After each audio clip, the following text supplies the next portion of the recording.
પ્રેમથી બોલો ગૌરી પુત્ર ગણેશની જય। પ્રિય ભક્તજનો, આ વખતે વૈશાખ માસના કૃષ્ણ પક્ષની સંકષ્ટી ચતુર્થીનું વ્રત 5 એપ્રિલ દિવસ રવિવારે કરવામાં આવશે। આ દિવસે વિધિવિધાનથી ભગવાન ગણેશ અને ચોથ માતાની પૂજા કરવામાં આવે છે અને આ ચોથ વર્ષભરની સૌથી મોટી ચોથ માનવામાં આવે છે। આ દિવસે વિધિવિધાનથી પૂજા કરીને વ્રત રાખીને ગણેશ ભગવાનની પૂજા કરો અને કથા અવશ્ય સાંભળો। અને આજના આ વિડીયોમાં અમે તમારા માટે લઈને આવ્યા છીએ વૈશાખ સંકષ્ટી ચતુર્થીની વ્રત કથા।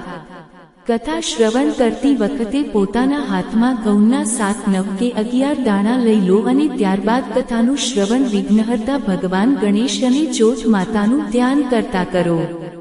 કથા અનુસાર ભગવાન શ્રી કૃષ્ણ યુધિષ્ઠિર મહારાજને આ વ્રતની મહાનતા વિશે જણાવતા કહે છે કે પ્રાચીન કાળમાં રક્તદેવ નામના એક પ્રતાપી રાજા હતા।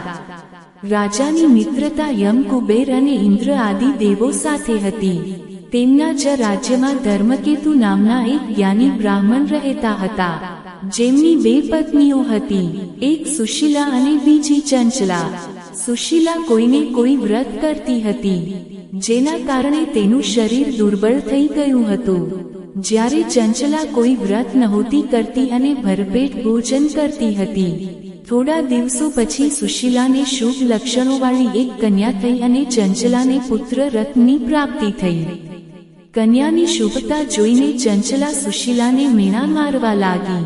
અરે સુશીલા, તે તો આટલા વ્રત અને ઉપવાસ કર્યા છે, જેના કારણે તારું શરીર કમજોર થઈ ગયું અને તો પણ એક કમજોર એવી કન્યાને જન્મ આપ્યો છે। મને જો હું ક્યારેય વ્રત આદિના ચક્કરમાં ન પડીને હૃષ્ટપૃષ્ટ બની છું અને તેવા જ સ્વસ્થ બાળકને પણ મેં જન્મ આપ્યો છે। ચંચલાની વાતો સુશીલાના હૃદયને કૂંચવા લાગી। પછી વૈશાખ ચતુર્થીના દિવસે સુશીલાએ પૂરા ભક્તિ ભાવ સાથે સંકટનાશક ગણેશ ચતુર્થીનું વ્રત કર્યું। વ્રતથી પ્રસન્ન થઈને ગણેશજીએ તેને દર્શન આપ્યા। ગણેશજીએ આશીર્વાદ આપતા કહ્યું, હે સુશીલા, તારી કન્યાના મુખમાંથી મોતી અને પરવાળા વહેતા રહેશે અને તને વેદશાસ્ત્ર જ્ઞાતા એક પુત્ર પણ થશે। વરદાન આપ્યા પછી વિઘ્નહર્તા ગણેશ ભગવાન અંતર્ધ્યાન થઈ ગયા અને ભગવાન પાસેથી મળેલા વરદાન અનુસાર તે કન્યાના મોંમાંથી મોતી અને પરવાળા ખરવા લાગ્યા। થોડા દિવસો પછી સુશીલાને એક પુત્રની પ્રાપ્તિ પણ થઈ, પરંતુ દુર્ભાગ્યવશ થોડા દિવસો પછી તેમના પતિ ધર્મકેતુનો સ્વર્ગવાસ થઈ ગયો અને તેમના મૃત્યુ પછી ચંચલા ઘરનું બધું ધન સમેટીને બીજાના ઘરમાં જઈને રહેવા લાગી। પરંતુ સુશીલા પોતાના પતિના જ ઘરમાં રહીને પોતાના પુત્ર અને પુત્રીનું પાલન પોષણ કરવા લાગી, કારણ કે સુશીલાની કન્યાના મોંમાંથી પરવાળા મોતી ખર્યા કરતા હતા, જેના કારણે તેની પાસે ઘણું ધન એકત્રિત થઈ ગયું। આ કારણે ચંચલા સુશીલા અને તેના પરિવારની ઈર્ષ્યા કરવા લાગી। એક દિવસ તેના મનમાં તેમની હત્યાનો કુવિચાર આવ્યો અને આ જ હત્યાના ઉદ્દેશ્યથી ચંચલાએ સુશીલાની પુત્રીને કૂવામાં ધકેલી દીધી। કૂવામાં ગણેશજીએ સુશીલાની પુત્રીની રક્ષા કરી અને પાછી માતા પાસે મોકલી દીધી। કન્યાને જીવિત જોઈને ચંચલાનું મન ઉદ્વેગ પામી ઉઠ્યું। તે વિચારવા લાગી કે જેની રક્ષા સ્વયં ભગવાન કરી રહ્યા હોય તેને ભલા કોણ મારી શકે છે। અહીં સુશીલા પોતાની પુત્રીને પુનઃ પ્રાપ્ત કરીને પ્રસન્ન થઈ ગઈ અને ગણેશ ભગવાનનો આભાર માન્યો, મનોમન પ્રાર્થના પણ કરી। પેલી બાજુ ચંચલા સુશીલાની કન્યાના ચરણોમાં નતમસ્તક થઈ ગઈ અને પોતાના કર્યાની માફી માંગવા લાગી।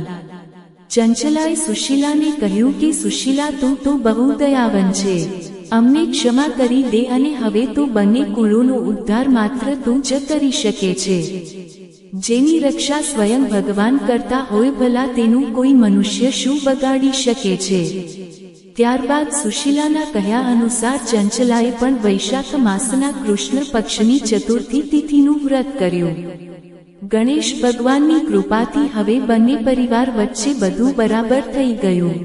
જેના પર વિઘ્નહર્તા ભગવાન ગણેશની કૃપા હોય છે, તેના તો શત્રુ પણ મિત્ર બની જાય છે। ભગવાન ગણેશજીએ જે પ્રકારે સુશીલાની મદદ કરી તેવી જ રીતે તે સૌની મદદ કરે। સૌ પ્રેમથી બોલો વિઘ્નહર્તા ભગવાન ગણેશની જય।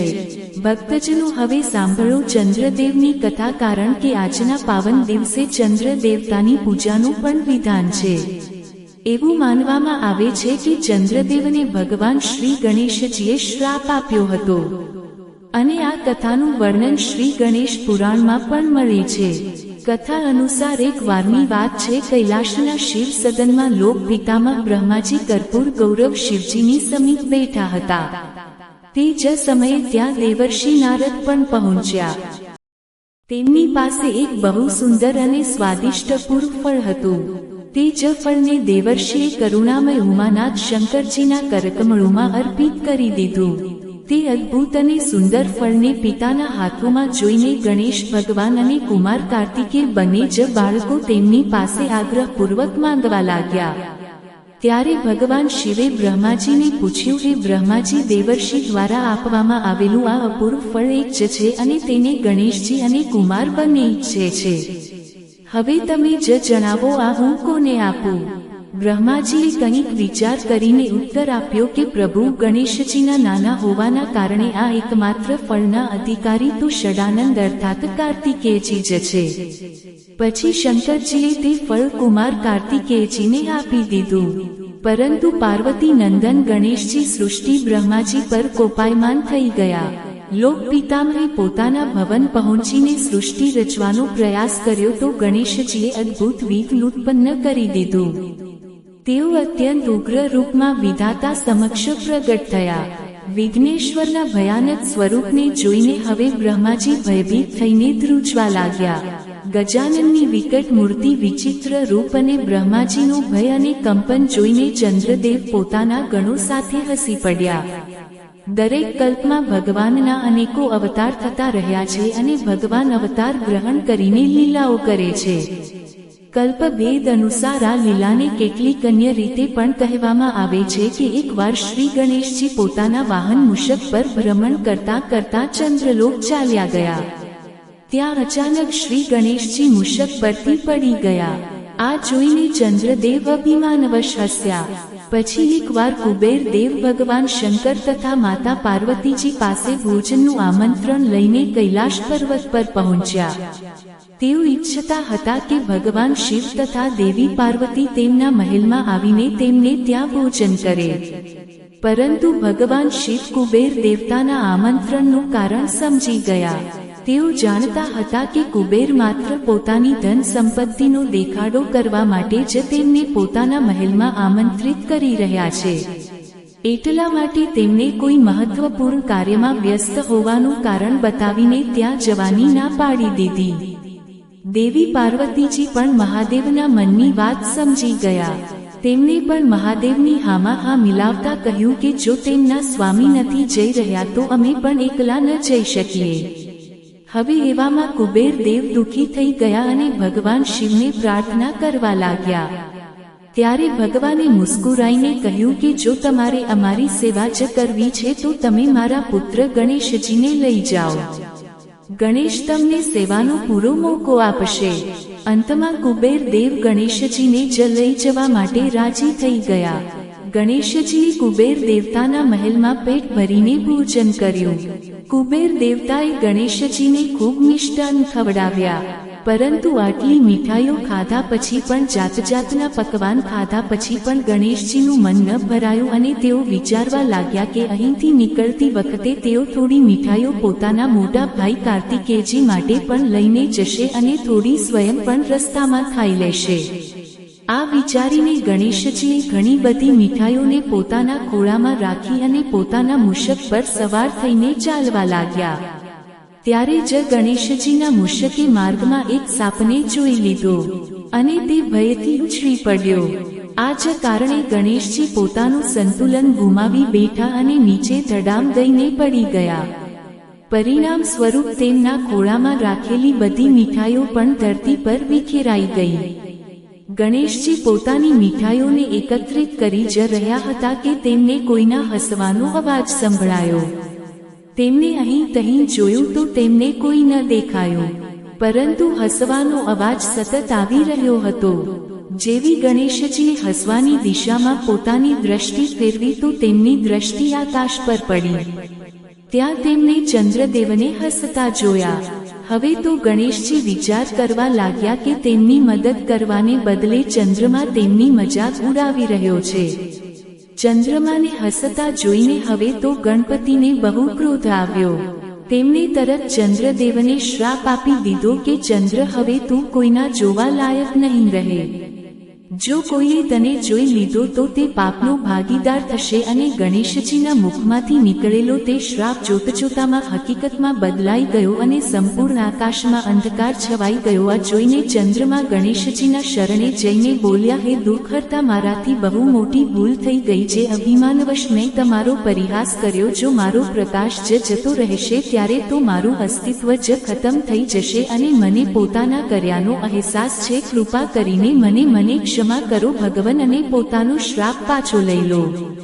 ચંદ્રમાની ક્ષમા યાચના સાંભળીને અને તેમને શરણાગત થતા જોઈને ગણેશજીનો ક્રોધ થોડો શાંત થયો અને તેમણે કહ્યું કે પોતાનો શ્રાપ તો હું પાછો નથી લઈ શકતો, પરંતુ તને એક વરદાન પણ આપું છું.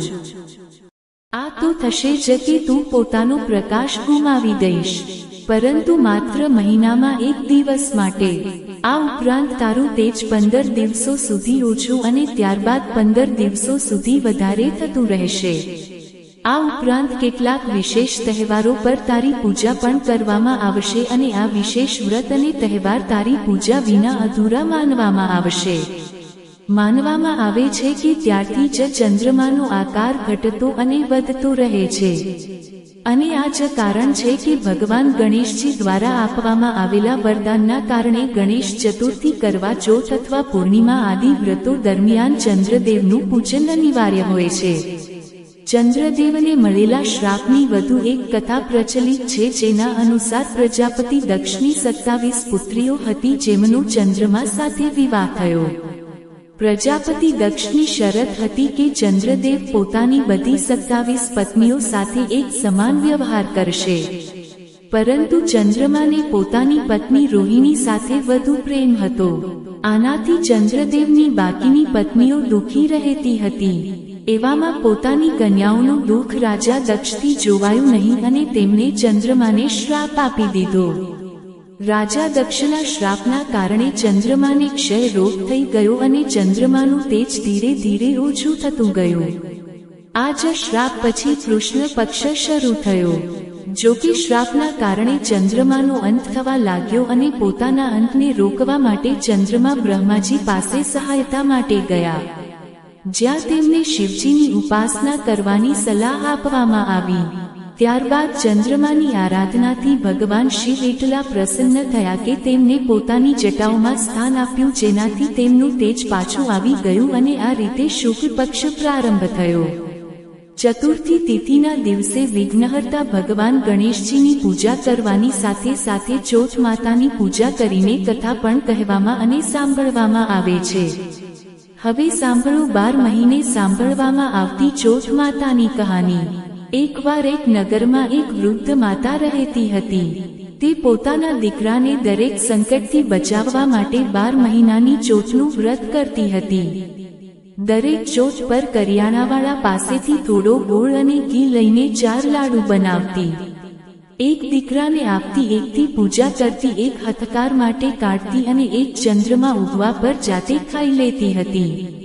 એકવાર તેનો દીકરો કાકીને મળવા ગયો. તે દિવસે ચોથનો દિવસ હતો. કાકીએ પણ વ્રત રાખ્યું હતું.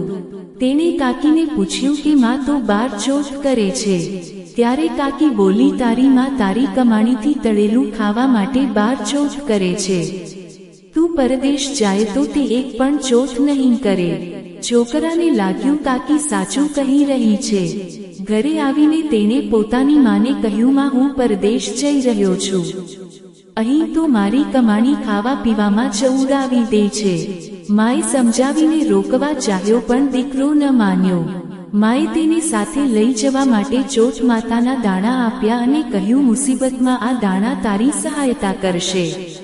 ત્યારે તે દીકરો દાણા લઈને રવાના થઈ ગયો.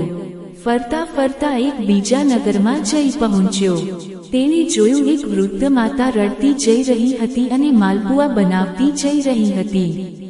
તેણે કારણ પૂછ્યું તો વૃદ્ધ માતાએ કહ્યું, બેટા, આ નગરની પહાડી પર એક દૈત્ય રહે છે.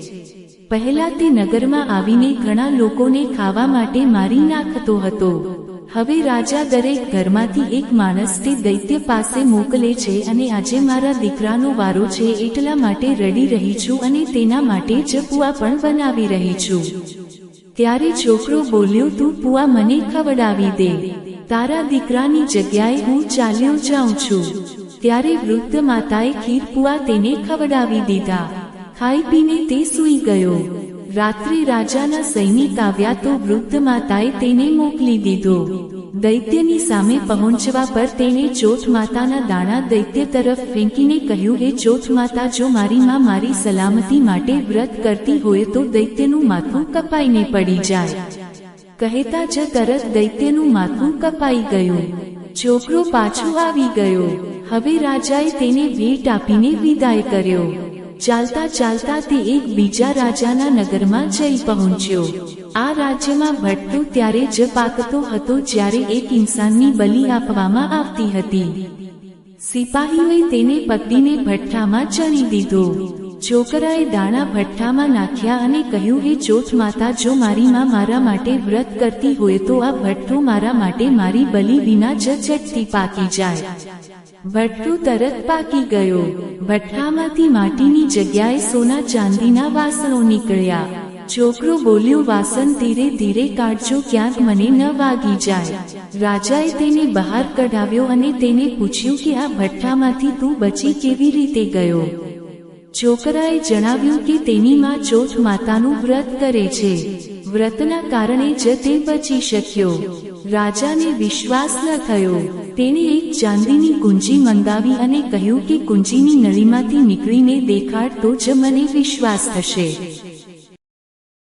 છોકરાએ ચોથ માતાને એક વાર ફરીથી યાદ કરીને દાણા કુંજીમાં નાખ્યા અને કહેવા લાગ્યો, હું ભમરો બનું, કુંજીમાંથી નીકળું. છોકરો ભમરો બનીને તરત કુંજીમાંથી નીકળી ગયો. હવે તો રાજાએ પ્રસન્ન થઈને રાજકુમારીના વિવાહ તેની સાથે કરાવી દીધા અને બધા લોકોને ચોથ માતાનું વ્રત કરવા માટે કહ્યું. અહીં હવે છોકરાને પોતાની માની યાદ આવી. તેણે રાજા પાસે જઈને પોતાના નગર જવાની ઈચ્છા જાહેર કરી. રાજાએ રથ, ઘોડા, હાથી અને ઘણું બધું દાન દહેજ આપીને તેમને વિદાય કર્યા. ચોથના દિવસે તે છોકરો પોતાના નગરે પહોંચ્યો. તે એકલો કરિયાણાવાળાને ત્યાં માની રાહ જોવા લાગ્યો. વિચાર્યું, ચોથ છે તો માં અહીં જરૂર આવશે. થોડી જ વાર પછી લાકડી ટેકવતી તેની માં તેને આવતી દેખાઈ. દીકરો માના ચરણોમાં પડી ગયો. કહેવા લાગ્યો, માં, હું તારો દીકરો છું, મને માફ કરી દે. માએ તેને ઉઠાવીને ગળે લગાવી લીધો. હવે તો લોકો ચોથ માતાની જય જયકાર કરવા લાગ્યા. તે નગરના હવે બધા લોકો ચોથ માતાનું વ્રત કરવા લાગ્યા.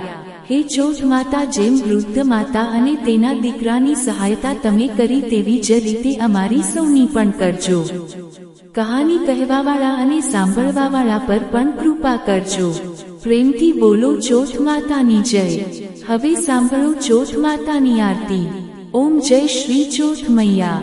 બોલો જય શ્રી ચોથ મૈયા. સાચા મનથી સુમરે, સાચા મનથી સુમરે, બધા દુઃખ દૂર થયા. ઓમ જય શ્રી ચોથ મૈયા. ઊંચા પર્વત મંદિર શોભા અતિ ભારી મૈયા, શોભા અતિ ભારી. દેખત રૂપ મનોહર, દેખત રૂપ મનોહર. અસુરન ભયકારી. ઓમ જય શ્રી ચોથ મૈયા. મહાશૃંગાર સુહાવન. ઉપર છત્ર ફરે મૈયા, ઉપર છત્ર ફરે. સિંહની સવારી સોહે, સિંહની સવારી સોહે. કરમાં ખડક ધરે. ઓમ જય શ્રી ચોથ મૈયા. બાજત નૌબત દ્વારે. અરુ મૃદંગ ડમરૂ મૈયા, અરુ મૃદંગ ડમરૂ. 64 ચોકણી નાચત, 64 ચોકણી નાચત. નૃત્ય કરે ભૈરવ. ઓમ જય શ્રી ચોથ મૈયા. મોટા મોટા બળ બળશાળી તારું ધ્યાન ધરે મૈયા, તારું ધ્યાન ધરે. ઋષિ મુનિ નર દેવા, ઋષિ મુનિ નર દેવા ચરણોમાં આવી પડે. ઓમ જય શ્રી ચોથ મૈયા. ચોથ માતાની આરતી જે કોઈ સુહાગણ ગાવે મૈયા, જે કોઈ સુહાગણ ગાવે. વદત સુહાગની લાલી, વદત સુહાગની લાલી. સુખ સંપત્તિ પાવે. ઓમ જય શ્રી ચોથ મૈયા. ઓમ જય શ્રી ચોથ મૈયા. બોલો જય શ્રી ચોથ મૈયા. સાચા મનથી સુમરે, સાચા મનથી સુમરે, બધા દુઃખ દૂર થયા. ઓમ જય શ્રી ચોથ મૈયા.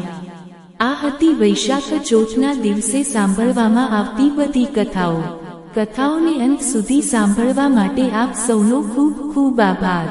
ગણેશ ભગવાન અને જ્યોત માતા તમારી અને તમારા પરિવારજનોની રક્ષા કરે.